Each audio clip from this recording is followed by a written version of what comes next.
What I want people to take away from this series more than anything else is, if you wrote the book you wanted to, if on your deathbed you can look back at it and be like, I'm proud of it. If you tried some of the things I'm talking about, plus some more that I don't talk about because I don't even know them, but you just care enough about your work and your art and your book that you want to give. You want to give it to the world and you want to share it, and you did your best. Then at the end of all that, Evan, no matter what, no matter how many books you sell, honestly, all you really need is just to find peace with that. To find comfort with that, knowing that I did the best book I could, I wrote exactly what I wanted to do, it looks exactly the way I wanted to do it, and I tried really hard to spread it. Maybe you sell 5,000 copies, maybe you sell 10 million copies. Just knowing that you did it your best. We can all live with that.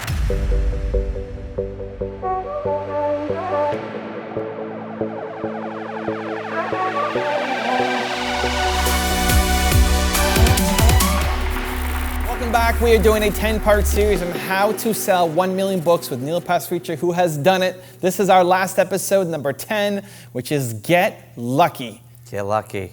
How do we get lucky? Well, Evan, when you first asked me to do this, Yeah. I think I said to you, I don't know how to talk about this because I just got lucky. Like, that's always been my response.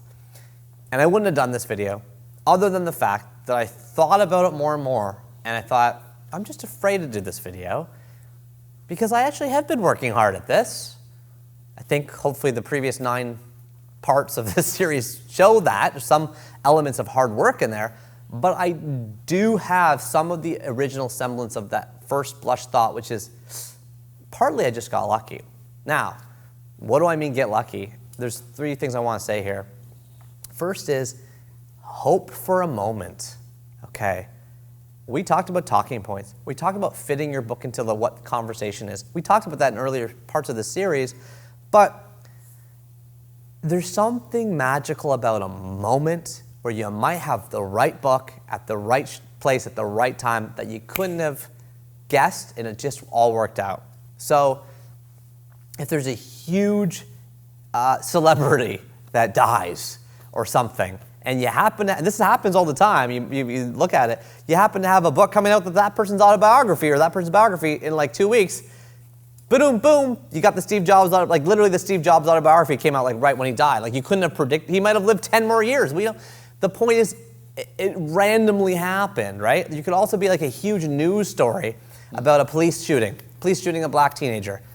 The Hate You Give by Angie Thomas was like dropping at that time. So boom, it's like a moment happens in the news and there's a book about it at the same time. Like this is like random. It's literally, you can't control that. You could also hope for like a golden touch. Like this happens. I have a friend, Humble the Poet. He has a book that just came out called Unlearn. Okay. And he told me like, Charlemagne, the god, yeah. He saw the book at some conference or something like that. He tweeted about it or whatever. He reached out to him, has him on his show, has him on the Breakfast Club. So you can't predict that kind of stuff. With this book, in Canada, there's an incredible woman named Heather Reisman. She runs the largest book chain in Canada called Indigo. Mm-hmm. She liked it. She made it a Heather's pick. She puts it on the front table. She says, I really like this book. That's like Oprah. Like, that's a golden touch. You could similarly have Evan Carmichael put you on his YouTube channel or something and say, hey guys, I don't read many books, but this book I really love. This is it. My point is authentic, organic, random. Oprah picks you for her book club. Reese Witherspoon picks you for her book club. Someone who you have no idea how they got it. I mean, I have some, like, just last week, somebody with like hundreds of thousands of followers on whatever, Instagram, reached out to me saying, loved your book, friend gave it to me, I want to feature it, can you send me a couple copies? Sure, like, that's random. Yeah. That's luck. You can't control that stuff. And below these 2 things, the random moment, the random touch, what I want people to take away from this series more than anything else is, if you wrote the book you wanted to, if on your deathbed you can look back at it and be like, I'm proud of it. If you tried some of the things I'm talking about, plus some more that I don't talk about because I don't even know them, but you just care enough about your work and your art and your book that you want to give. You want to give it to the world and you want to share it, and you did your best. Then at the end of all that, Evan, no matter what, no matter how many books you sell, honestly, all you really, really, really, really need is just to find peace with that, to find comfort with that, knowing that I did the best book I could, I wrote exactly what I wanted to do, it looks exactly the way I wanted to do it, and I tried really hard to spread it. Maybe you sell 5,000 copies, maybe you sell 10 million copies. Just knowing that you did it your best, we can all live with that. Partly what's driven me over the previous 9 parts of this series is that I couldn't go to sleep thinking I didn't try. I wanted to try, so I tried, right? But if you tried and you did your best, then you should be good with that. That is all we're really playing for, and that's why number 10 is get lucky. Because certainly in my own story, and I'm sure with anyone that sold over 1 million books, there's a tremendous amount of luck. I remember hearing an interview with Jack Canfield, the guy that did Chicken Soup for the Soul. He's like, one day on the cover of USA Today, one of the jurors in the O.J. Simpson trial was photographed holding Chicken Soup for the Soul on the cover of the national newspaper at the biggest trial of the century. I mean, you could argue, like, was that luck or was that just I think that's pretty lucky. You can't randomly make that happen, right? So, like, there's all these random things in the world that happen. You could also get unlucky. You could have the best book ever, and right before you're about to release it, the president tweets something terrible, and all the airwaves are taken up the next day, and you get bumped from the Today Show. That happens. I've known that happen to people. That's even happened to me. I got bumped from the Today Show once because it was the morning after Osama bin Laden was assassinated. I got bumped. Thankfully, for my sake, I guess, they had me back on the show like months later. But I flew home that day. I was like, oh my God, like, I just missed my chance because we killed Osama bin Laden. Like, it's something totally out of my control. So much of this stuff is out of your control. I've given you 9 things that are in your control that I think you could do. At the end of all that, just be happy that you did it. Oh, and I mean, I love it. But how do you, there's a lot of people I think who would say, man, I'm just so unlucky. But then they don't do all the 1 to 9. Yeah. And they just blame it on bad circumstances. Well, I'm a bit wary about the fact that the 1 to 9 is like, there's a lot there. Yeah. There's a lot. We went through so much stuff, right? So try your best. Do everything I shared with you that I could think of, right? This is all my stuff that I could think of. I'm sure I'm missing lots. Never stop, and then be happy with what you got.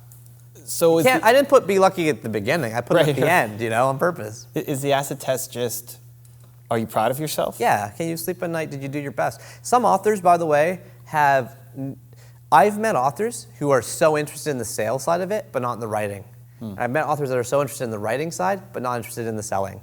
So you do need both. Right. You do need both. You have to be so passionate about the art and the craft and the right word and getting that sentence perfect and editing it 10 times and loving that. You have to be into that.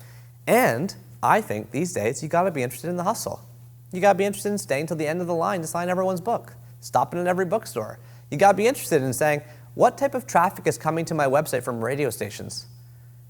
Oh, why don't I just email all those radio stations? I literally did that for the Book of Awesome. It's like, oh, I'm getting traffic. I can see like 4 hits from like Q107 in Calgary. I'm like, hey, did you guys want me to come on? They're like, we love your book. We were talking about it. So that's partly hustling, but it's also just, I'm just looking at, I'm taking opportunities that are right there. So you gotta have both. You gotta have a writing passion and you gotta have the passion to kind of get it shipped. Right. But are you proud of your effort every night? Yes, you have to be. I mean, maybe because I'm East Indian and my parents were like driven. I was supposed to be a doctor and I failed. That's why I care about it. I don't know. But like, yeah, you gotta like be able to, you gotta think, did I do my best? Was there resistance for you from your parents of like, you're gonna be an author? What? Oh my God. I didn't even tell you this yet. I had all these books, I had a full-time job. I was working at Walmart for 10 years. For 5 books and 200 keynote speeches and TED Talks.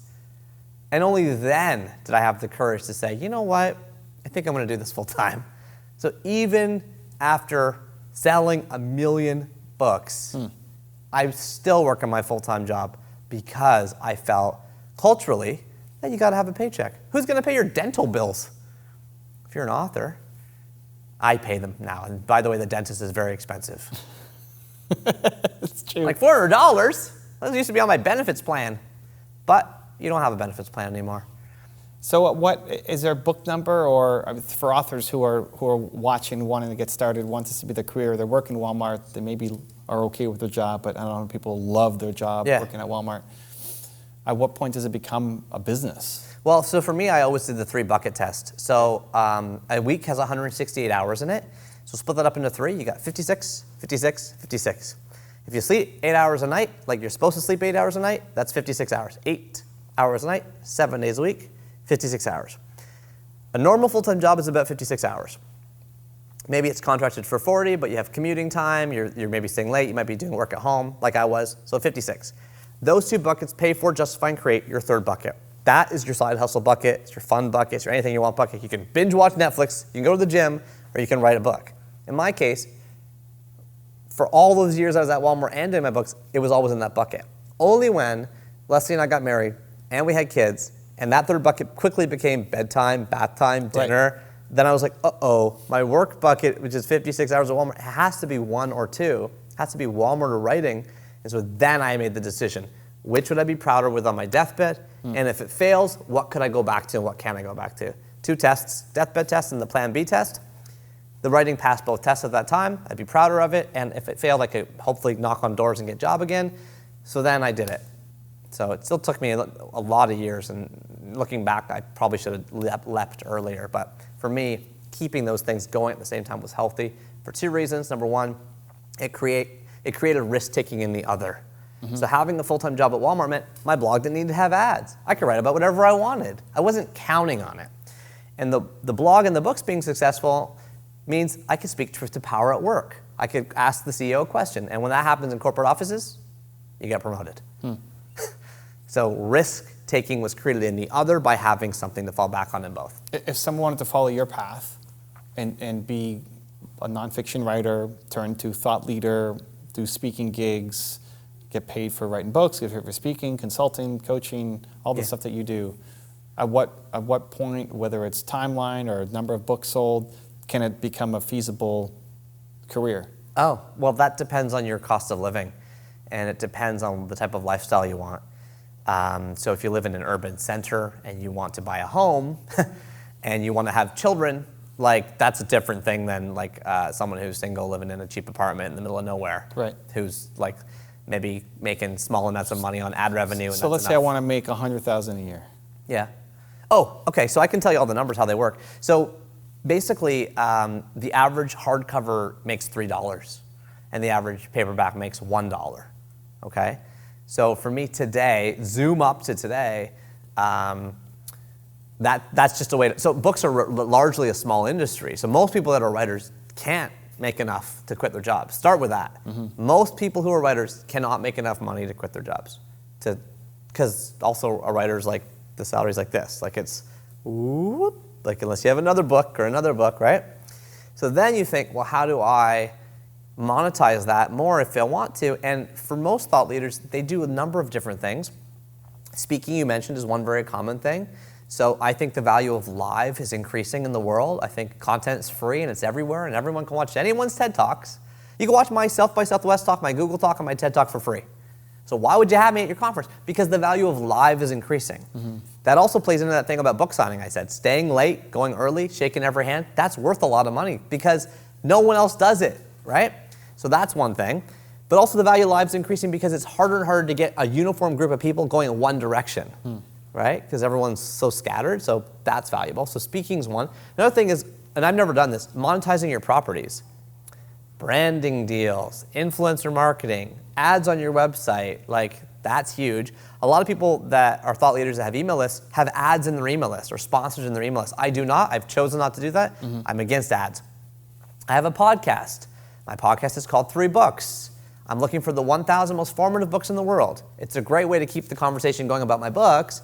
But also, I've chosen no ads, no sponsors, no promotions, no interruptions, none of that, because I don't like them. That's actually the only reason I don't have ads, because I'm selling books, so I don't need it. And I'm giving speeches, so I don't need it and I don't want it, and that's a choice I make. But some people might say, well, I don't want to do the hustle and I don't want to do the speaking and I don't want to do traveling, but I'm going to monetize my podcast. And for them, I say, congrats. Like, I have no judgment. It's just a totally different model.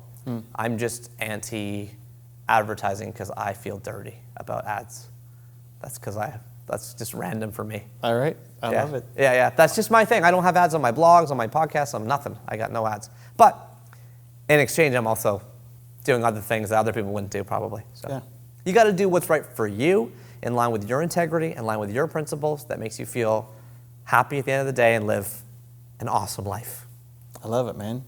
Dude, thank you so much for all the energy and attention and value in this 10-part series. For people who want to find you, dive deeper into your world, maybe buy the book, like what do you want, people watching, what do you want as a next step for them to take? Even though you don't like ads, let people want to dive deeper into your world. Okay, my world all centers on one website, which is just neil.blog, Neil.blog. Neil.blog, that's it. It's got links to all the stuff I do. I love it, man. Thank you for coming on, dude. Thanks for having me. It was a lot of fun. Yeah. And if you want to watch this series all the way from episode 1, go click the link right there. It'll show you how to sharpen your voice. Continue to believe, and we'll see you there.